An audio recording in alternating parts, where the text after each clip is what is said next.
महाराष्ट्राच्या राजकीय क्षितिजावर जेव्हा जेव्हा सत्ता आणि संघर्षाचा सामना होतो तेव्हा काही चेहरे गर्दीतून बाजूला होऊन स्वतःची वेगळी ओळख निर्माण करतात। आजच्या घडीला महाराष्ट्राच्या राजकारणात असाच एक आक्रमक, खंबीर आणि तडजोड न करणारा तरुण चेहरा म्हणून रोहित पवार यांच्याकडे पाहिलं जात आहे। महाराष्ट्रातील राजकारण सध्या ज्या अभूतपूर्व गोंधळातून आणि सत्ता नाट्यातून जात आहे, अशा काळात सत्ताधाऱ्यांच्या डोळ्यात डोळे घालून प्रश्न विचारण्याची धिटाई केवळ काही मोजके नेतेच दाखवतात आणि त्यात रोहित पवार यांचं नाव सर्वात आघाडीवर आहे।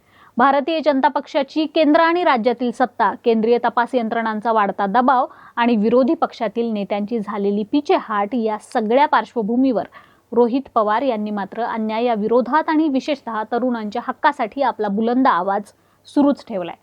सत्ताधाऱ्यांच्या विरोधात सातत्याने आणि न घाबरता पुढे राहण्याची त्यांची ही शैली आज त्यांना महाराष्ट्रातील विरोधी पक्षाचा एक प्रमुख आणि प्रभावी चेहरा बनवतीये।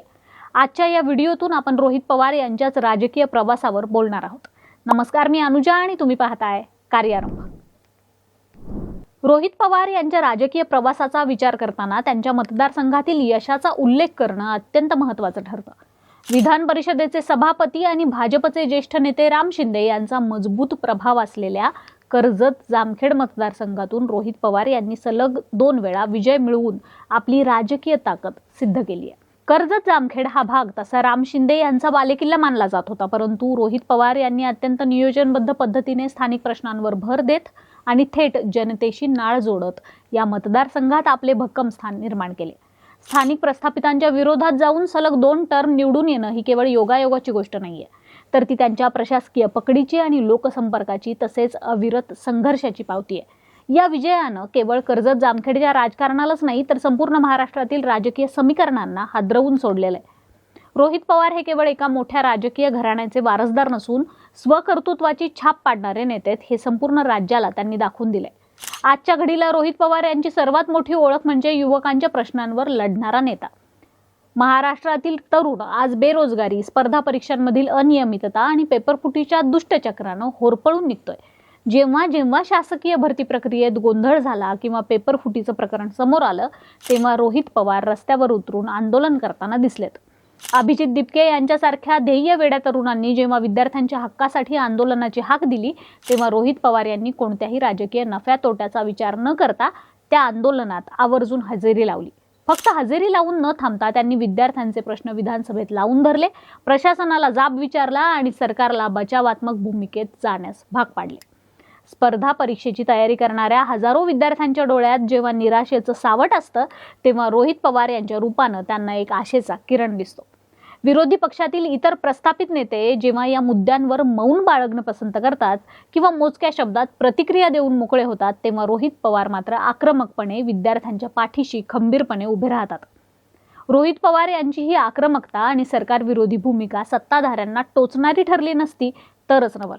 त्यामुळेच गेल्या काही दिवसांपासून त्यांच्यावर ईडी सारख्या केंद्रीय तपास यंत्रणांचा फेरा लावला गेला। भाजप प्रणित सरकारकडून विरोधी पक्षातील नेत्यांना दबावात आणण्यासाठी तपास यंत्रणांचा वापर केला जात असल्याचा आरोप नेहमीच होतो। रोहित पवार यांच्यावरही अशाच प्रकारच्या कारवाईचा बडगा उगारण्यात आला, परंतु या तपास यंत्रणांच्या कारवाईने किंवा दबावाने रोहित पवार डगमगले नाहीत। उलट ईडीच्या चौकशीला सामोरे गेल्यानंतरही ते अधिक आक्रमक झाले। चौकशीच्या फेऱ्यांमधून बाहेर आल्यानंतर त्यांनी पुन्हा सत्ताधाऱ्यांवर जोरदार हल्लाबोल केला। कोणत्याही कारवाईची भीती न बाळगता आपल्या भूमिकेवर ठाम राहून त्यांनी दाखवून दिलं की ते सहजासहजी झुकणाऱ्या नेत्यांपैकी नाहीत। तपास यंत्रणांचा ससेमिरा पाठीमागे लागूनही विरोधी पक्षाची ढाल बनून लढण्याची ही ताकदच त्यांना सर्वसामान्य कार्यकर्त्यांमध्ये आणि तरुणांमध्ये लोकप्रिय बनवतीये। रोहित पवार यांच्या नेतृत्वाची आंतरराष्ट्रीय स्तरावर दखल घेतली गेली ते अजित पवार यांच्या विमान अपघाताच्या प्रकरणातील त्यांच्या भूमिकेमुळेच। अजित पवार यांच्या विमानाला झालेल्या अपघाताच्या घटनेनंतर जेव्हा सर्वत्र शांतता होती, तेव्हा रोहित पवार यांनीच या प्रकरणाच्या गांभीर्यावर बोट ठेवलं। हा केवळ एक अपघात होता की त्यामागे काही मोठं तांत्रिक निष्काळजीपण किंवा षडयंत्र होतं, असा सवाल उपस्थित करत त्यांनी या संपूर्ण प्रकरणाची सखोल आणि निष्पक्ष चौकशी करण्याची मागणी लावून धरली। त्यांच्या या आक्रमक मागणीमुळे या मुद्द्याला राष्ट्रीय आणि आंतरराष्ट्रीय प्रसारमाध्यमांमध्ये मोठं स्थान मिळालं। विमानासारख्या संवेदनशील विषयात झालेल्या निष्काळजीपणावर त्यांनी ज्या पद्धतीने तांत्रिक आणि कायदेशीर भाष्य केलं, त्यामुळे नागरी उड्डाण मंत्रालय आणि संबंधित यंत्रणांना त्याची गंभीर दखल घ्यावी लागली। एका वरिष्ठ नेत्याच्या सुरक्षेच्या प्रश्नावर कुटुंबातील आणि पक्षातील एक तरुण नेता इतक्या खंबीरपणे आंतरराष्ट्रीय पातळीवर आवाज उठवू शकतो, हे रोहित पवार यांनी या घटनेतून सिद्ध करून दाखवलं। एकीकडे ते विमान कंपनी आणि भाजप विरोधात लढा देत असतानाच अजित पवारांच्या कुटुंबातील सदस्य कोणी उपमुख्यमंत्री पदाची तर कोणी खासदारकीची शपथ घेत होतं, तर कोणी आपल्या मुलीच्या लग्नाच्या तयारीत होतं. या विमान अपघात प्रकरणाच्या चौकशीसाठी रोहित पवार यांनी देशाचे केंद्रीय गृहमंत्री अमित शहा यांची भेट घेण्यासाठी अनेकदा भेटीची वेळ मागितली. गृह मंत्रालयानं या प्रकरणात लक्ष घालावं आणि उच्चस्तरीय चौकशी व्हावी ही त्यांची प्रामाणिक इच्छा होती. परंतु आश्चर्यकारक बाब म्हणजे रोहित पवार यांना अमित शहा यांच्या भेटीसाठी कधीही वेळ देण्यात आली नाही. त्यांना सातत्यानं टाळलं गेलं. परंतु याच काळात राजकारणातील एक वेगळा आणि धक्कादायक विरोधाभास महाराष्ट्रानं पाहिला. एकीकडे रोहित पवार यांना गृहमंत्र्यांच्या भेटीसाठी वेळ नाकारली जात असताना दुसरीकडे शरद पवार आणि सुप्रिया सुळे हे वरिष्ठ नेते मात्र पंतप्रधान नरेंद्र मोदी आणि गृहमंत्री अमित शहा यांना अगदी सहजपणे भेटताना दिसले. इतकेच नव्हे तर बजरंग सोनवणे यांच्यासारख्या नेत्यांनाही अमित शहा यांच्या भेटीची वेळ सहज उपलब्ध झाली. मात्र रोहित पवार यांना अमित शहा यांची भेट मिळावी यासाठी शरद पवार किंवा सुप्रिया सुळे यांच्याकडून कोणतेही विशेष राजकीय प्रयत्न केले गेले नाहीत. ही बाब राजकीय विश्लेषकांच्या नजरेतून सुटलेली नाही. यावरून पक्षांतर्गत आणि दिल्लीच्या वर्तुळात रोहित पवार यांना एकाकी पाडण्याचा किंवा त्यांच्या आक्रमकतेला काही प्रमाणात वेसण घालण्याचा प्रयत्न तर होत नाही ना, अशी शंका उपस्थित केली जाते. परंतु या अशा सर्व प्रतिकूल परिस्थितीतही रोहित पवार यांनी स्वतःचा राजकीय मार्ग स्वतः शोधलाय. गेल्या काही दिवसांपासून शरद पवार यांचा राष्ट्रवादी काँग्रेस पक्ष भाजप प्रणित एनडीए सोबत जाण्याच्या चर्चा राजकीय वर्तुळात मोठ्या प्रमाणावर सुरू आहेत. अनेक वरिष्ठ नेते या शक्यतेला पूर्णपणे नाकारत नाहीत किंवा त्याबाबत अस्पष्ट भूमिका घेतात. परंतु रोहित पवार यांनी मात्र या चर्चेला अत्यंत स्पष्ट शब्दात विरोध केलाय. भाजपसोबत कोणत्याही परिस्थितीत जाणं, त्यांच्या विचारसरणीशी तडजोड करणं रोहित पवार यांना मान्य नाही.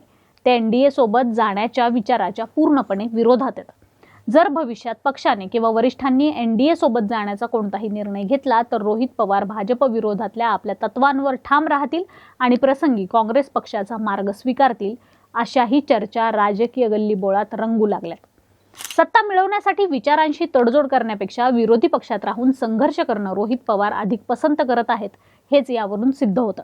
सध्याच्या काळात महाराष्ट्रात काँग्रेस हा मुख्य विरोधी पक्ष असला तरी काँग्रेसचे अनेक मोठे नेते भाजपला ज्या तीव्रतेने विरोध करायला हवा तसा विरोध करताना दिसत नाहीत. अनेकदा काँग्रेसच्या नेत्यांची भूमिका ही मवाळ किंवा बचावात्मक वाटते. परंतु रोहित पवार मात्र काँग्रेसच्या बड्या नेत्यांपेक्षाही अधिक आक्रमकपणे आणि सातत्याने भाजपच्या धोरणांवर आणि कारभारावर तुटून पडताना दिसतात. मग तो पेपरफुटीचा प्रश्न असो, शेतकऱ्यांच्या पिकांच्या भावाचा प्रश्न असो किंवा राज्यातील कायदा आणि सुव्यवस्थेचा प्रश्न असतो, रोहित पवार यांच्याकडून केला जाणारा विरोध हा अत्यंत थेट आणि प्रभावी असतो. त्यामुळेच आज महाराष्ट्रातील जनतेला आणि विशेषतः काँग्रेस राष्ट्रवादीच्या पारंपरिक मतदारांना रोहित पवार यांच्यामध्ये एका खऱ्या विरोधी पक्षनेत्याची झलक दिसते. एकंदरीत पाहता रोहित पवार यांचा राजकीय प्रवास हा अत्यंत वादळी आणि संघर्षाने भरलेला आहे. कर्जत जामखेडमधील स्थानिक विजयापासून सुरू झालेला त्यांचा हा प्रवास आज राष्ट्रीय आणि आंतरराष्ट्रीय पातळीवर स्वतःच्या कर्तृत्वाने पोहोचलाय. तपास यंत्रणांचा त्रास, पक्षांतर्गत मिळणारी मर्यादित साथ, दिल्लीतील वरिष्ठ नेत्यांकडून झालेली अडवणूक आणि सत्ताधाऱ्यांचा प्रचंड दबाव या सगळ्यावर मात करत रोहित पवार यांनी महाराष्ट्राच्या राजकारणात स्वतःचं एक स्वतंत्र आणि वजनदार स्थान निर्माण केलंय. ते केवळ एका राजकीय घराण्याचे नाव पुढे नेणारे वारसदार राहिलेले नाहीयेत, तर स्वतःच्या संघर्षातून आणि अभ्यासू वृत्तीतून अन्यायाविरोधात लढण्याच्या क्षमतेतून उदयास आलेले खंबीर विरोधी पक्षनेते बनलेत. येणाऱ्या काळात महाराष्ट्राचं राजकारण कोणत्या दिशेने जाईल हे सांगणं कठीण असलं तरी देखील रोहित पवार हे राजकारणातील एक असं वादळ आहे ज्याला रोखणं सत्ताधाऱ्यांसाठी अजिबात सोपं असणार नाही, एवढं मात्र स्पष्ट होत आहे. बाकी आमच्या या माहितीबद्दल तुम्हाला काय वाटतं, तुमची मतं आम्हाला कमेंट बॉक्समध्ये नक्की सांगा. व्हिडिओला लाईक करा, शेअर करा. कार्यारंभ डिजिटल या आमच्या फेसबुक आणि इन्स्टा पेजला फॉलो करा. कार्यारंभवर तुम्ही नवे असाल तर कार्यारंभला लगेच सबस्क्राईब करा. धन्यवाद.